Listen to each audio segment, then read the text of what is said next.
नमस्कार, Ramgarhi lockdown parts में आपका स्वागत है। हम लोग आज क्लास 11 का कॉम्प्लेक्स नंबर का चैप्टर करेंगे। इस पे हम लोग एक क्लास कर चुके हैं जिसमें हम लोग कॉम्प्लेक्स नंबर के नीड के बारे में, कॉम्प्लेक्स नंबर क्या होता है ना, और कॉम्प्लेक्स नंबर में रियल पार्ट और इमेजिनरी पार्ट से क्या मतलब है, आयोटा का मतलब क्या है, ठीक है, आयोटा के पे जो पावर होता है उसका हम लोग वैल्यू कैसे इवेल्युएट करते हैं, ये सारा चीज हम लोग लास्ट क्लास में कर चुके हैं। तो आज हम लोग उससे आगे कंटिन्यू करते हैं। सबसे पहले एक नए टर्म से हम इंट्रोड्यूस करवाते हैं आपको कि conjugate of a complex number. किसी कॉम्प्लेक्स नंबर के कंजुगेट से क्या मतलब है। तो देखिए, मान लीजिए z is equal to a plus iota B, एक कोई कॉम्प्लेक्स नंबर है, then conjugate of z will be, इस कॉम्प्लेक्स नंबर का कंजुगेट क्या होगा, a प्लस आयोटा बी पे बार, ठीक है, कंजुगेट का जो साइन है वो बार होता है, ठीक है। और इसका मतलब ये है कि ये जो इमेजिनरी पार्ट है कॉम्प्लेक्स नंबर का, मतलब जो आयोटा का पोर्शन है, उसका साइन को चेंज कर देना, ठीक है, प्लस को माइनस, माइनस को प्लस। तो यहाँ a प्लस आयोटा भी है तो यहाँ पे हो जाएगा a माइनस आयोटा भी, ठीक है। केवल कॉम्प्लेक्स जो इमेजिनरी पार्ट है उसका साइन चेंज करना, रियल पार्ट से में कोई चेंज नहीं लाना है, ठीक है। जैसे 2 प्लस 3 आयोटा है मान लीजिए, तो उस पर जो कंजुगेट होगा वो हो जाएगा 2 माइनस 3 आयोटा। उसी तरह अगर माइनस 3 माइनस 4 आयोटा है तो वो माइनस 3 प्लस 4 आयोटा हो जाएगा।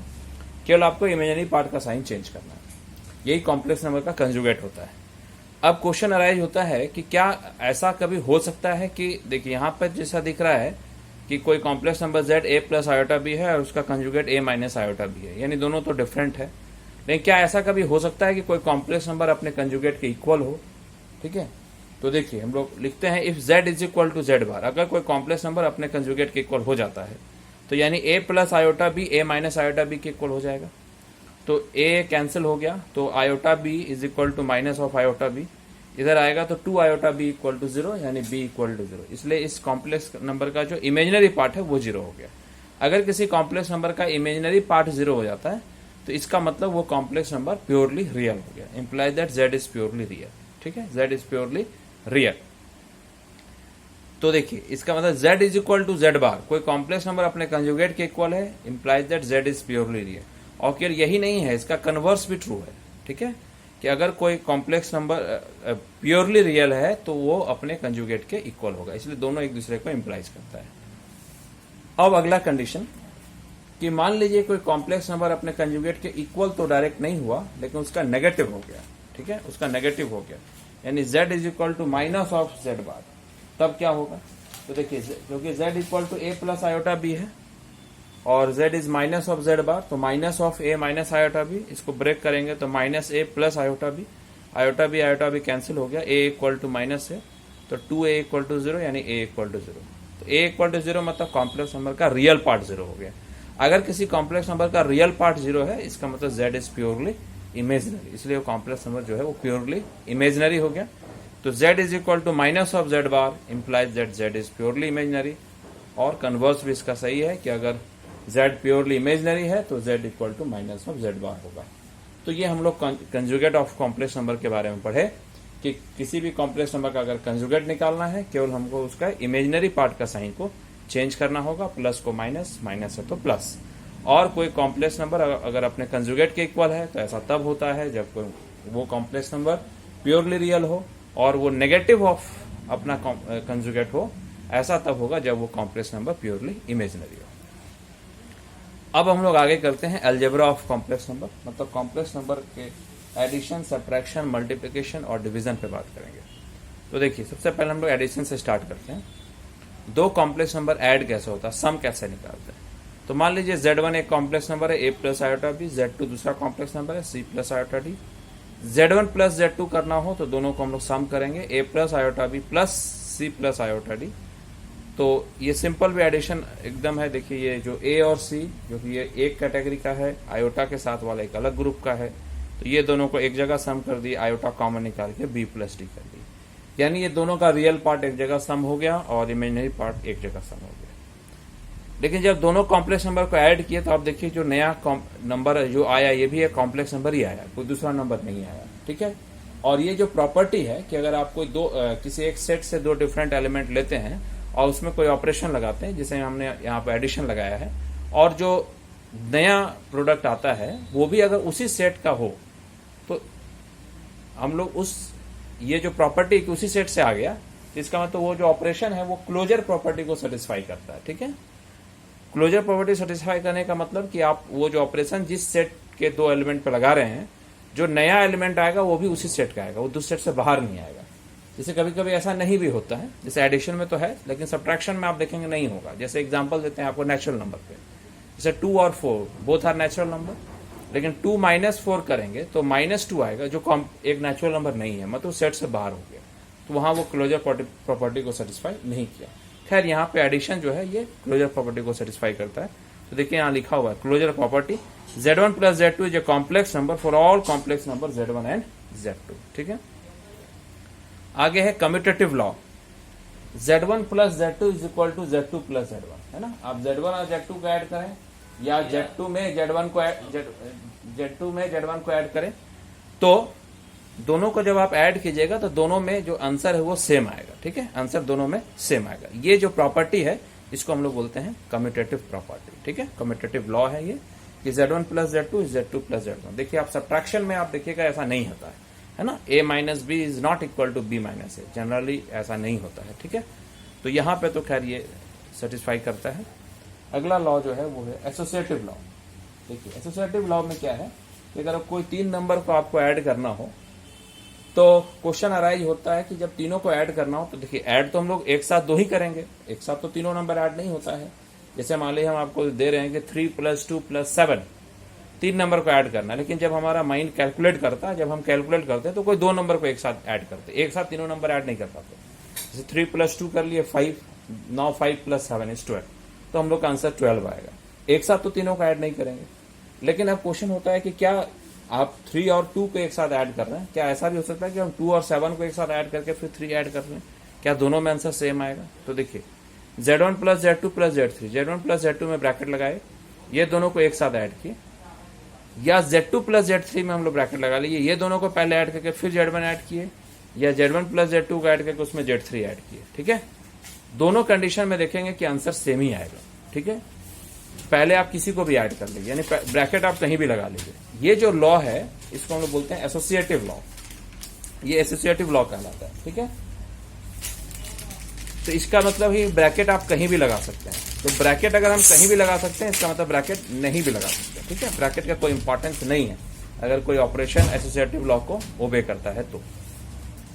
अगला है एडिटिव आइडेंटिटी। एडिटिव आइडेंटिटी का मतलब क्या होता है? देखिए आइडेंटिटी वर्ड जो है, एडिटिव आइडेंटिटी मतलब एक ऐसा नंबर, जिसे आप कॉम्प्लेक्स नंबर की बात कर रहे हैं, तो एक ऐसा कॉम्प्लेक्स नंबर जो किसी भी एडिशन में एक ऐसे नंबर के जैसा बिहेव करेगा कि किसी भी कॉम्प्लेक्स नंबर के साथ आप उसको ऐड कर दीजिए, वो सम में कोई अंतर नहीं लाएगा। जिसका नंबर के साथ आप ऐड कीजिएगा वही नंबर आ जाएगा, अंत में आंसर वही आना है। तो जैसे जेड देखिए कोई कॉम्प्लेक्स नंबर है, अगर हम इसमें 0 + i/0 नंबर ऐड करते हैं तो you will gate again Z, कोई नया नंबर नहीं आ पाएंगे आप। तो ये जो नंबर है ये एक एडिटिव आइडेंटिटी का काम करता है, इसलिए हम इसको एडिटिव आइडेंटिटी बोलते हैं। और आइडेंटिटी इज फॉर ऑल, सारे कॉम्प्लेक्स नंबर के लिए यही होगा। ठीक है, हर एक के लिए यही काम करेगा आइडेंटिटी का। अगला है एडिटिव इनवर्स। इनवर्स क्या होता है? अब देखिए इनवर्स का मतलब से कोई complex number z a + i भी है, इसका इनवर्स हर एक एलिमेंट का, हर एक नंबर का अपना अपना इनवर्स होगा। जैसे आइडेंटिटी सारे सबका एक होता है, इनवर्स अलग अलग होगा। ठीक है, तो z है जैसे मान लीजिए a + i भी, इसमें क्या ऐसा चीज ऐड करे ताकि जो आंसर आ जाएगा वो एडिटिव आइडेंटिटी आ जाए। एडिटिव आइडेंटिटी का मतलब 0 + 0 i आ जाए। तो देखिए z अगर a + i भी है, इसके साथ हम -a - i भी ऐड कर दें तो ऐड करने से क्या आएगा? 0 + 0 i, 0 + 0 i, ये जो एडिटिव आइडेंटिटी है। तो z में क्या ऐड करने से आया? -a - i भी, और ये एक्चुअली है क्या? माइनस ऑफ z है, इसलिए -z जो है वो z का एडिटिव आइडेंटिटी कहलाएगा, z का एडिटिव आइडेंटिटी कहलाएगा। जैसे 2 का एडिटिव आइडेंटिटी क्या होगा? -2। ठीक है, नेचुरल नंबर में हम लोग बात करेंगे, वहां पे होल नंबर में बात करेंगे तो वहां पे जो आइडेंटिटी है वो 0 है। तो 2 का -2, -7 का +7, तो माइनस ऑफ, ये इसका एडिटिव इनवर्स होता है। अब लोग आते हैं difference of 2 complex number. 2 complex number का डिफरेंस कैसे निकालेंगे? तो देखिए Z1 और Z2 कोई कॉम्प्लेक्स नंबर है, तो Z1 - Z2, तो कुछ नहीं करना, सिर्फ रियल पार्ट में रियल पार्ट को सब्ट्रैक्ट कर दीजिए, ठीक है। तो a minus C plus iota b minus D, ठीक है। ये हो गया डिफरेंस ऑफ कॉम्प्लेक्स नंबर, ठीक है। इस पे भी हम सारे लॉ को हम लोग देख सकते हैं कि कम्यूटेटिव प्रॉपर्टी को सेटिस्फाई करता है या नहीं करता है। आगे देखिए मल्टीप्लिकेशन, दो कॉम्प्लेक्स नंबर को हम लोग मल्टीप्लाई कैसे करेंगे। z1 अगर a प्लस आयोटा b है, z2 c plus iota d है, दोनों को जब मल्टीप्लाई करना होगा तो पहले हम लोग सिंपल मल्टीप्लिकेशन कर रहे हैं, जैसे a into C plus iota A D plus iota B C plus iota square B D, जो सिंपल मल्टीप्लिकेशन है। अब आयोटा स्क्वायर -1 होता है, इसलिए माइनस बी डी हो गया, बाकी सब एक जैसा लिख दिए। जो फ्री फ्रॉम आयोटा है उसको हम एक साथ लिख दिए, ए सी माइनस बी डी। जिसमें आयोटा लगा हुआ है उसको हम लोग एक साथ लिख दिए, iota A D plus B C. ये इसका रियल पार्ट हो गया और ये इसका इमेजिनरी पार्ट हो गया, ठीक है। लेकिन जब मल्टीप्लाई करेंगे तो इतने लेंदी प्रोसेस हम लोग नहीं करेंगे, तो इसमें थोड़ा सा आप ट्रिक समझ लीजिए क्या आ रहा है आंसर। एसी क्या है, दोनों का रियल पार्ट का प्रोडक्ट है। बीडी क्या है, दोनों के इमेजिनरी पार्ट का प्रोडक्ट है। तो यानी दोनों के रियल पार्ट का प्रोडक्ट माइनस, माइनस आपको लगाना है क्योंकि आयोटा स्क्वायर आता है। मैं ये नहीं कर रहा हूं कि हाँ हमेशा यहाँ माइनस ही रहेगा, नहीं। अगर मान लीजिए बी इंटू डी करने से ही माइनस आ रहा है तो फिर माइनस एक और लग के प्लस हो जाएगा वो।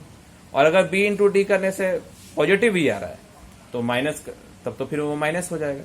तो रियल इंटू रियल तो एसी, फिर minus B into imaginary into imaginary, तो real into real minus imaginary into imaginary plus iota. अब opposite, real into imaginary A into D plus imaginary into real. ये दो कॉम्प्लेक्स नंबर का multiplication हुआ, ठीक है। अब इसके मल्टीप्लिकेटिव, इसका क्लोजर प्रॉपर्टी देख लीजिए। z1 इंटू z2, दो कॉम्प्लेक्स नंबर को अगर हम लोग मल्टीप्लाई करेंगे again you will get a complex number. तो this is closure property. Commutative law भी ओबे करता है, z1 इंटू z2 या z2 इंटू z1 सेम है। z1 into z2 into z3, पहले दोनों का प्रोडक्ट कीजिए, बाद में ये दोनों का प्रोडक्ट कीजिए, कोई अंतर नहीं आएगा। इसको हम लोग एसोसिएटिव लॉ बोलते हैं, ठीक है। यहाँ भी कोई ब्रैकेट, कोई ऑर्डर का कोई इंपॉर्टेंस नहीं है। और मल्टीप्लिकेटिव आइडेंटिटी देखिए, z के साथ क्या मल्टीप्लाई करेंगे, z ही आएगा, तो 1 प्लस 0 आयोटा। अगर हम लोग मल्टीप्लाई करेंगे तो z ही आएगा, इसलिए 1 प्लस 0 आयोटा जो है वो मल्टीप्लिकेटिव आइडेंटिटी कहलाता है कॉम्प्लेक्स नंबर। अब इसके इनवर्स पे आइए, देखिए इनवर्स मतलब z को क्या चीज से मल्टीप्लाई करें कि जो आंसर आएगा वो मल्टीप्लिकेटिव आइडेंटिटी आए, ठीक है। क्योंकि वहां जब हम एडिटिव इनवर्स कर रहे थे तो क्या चीज ऐड करें कि एडिटिव मतलब उसके साथ क्या एडिटिव आइडेंटिटी आए।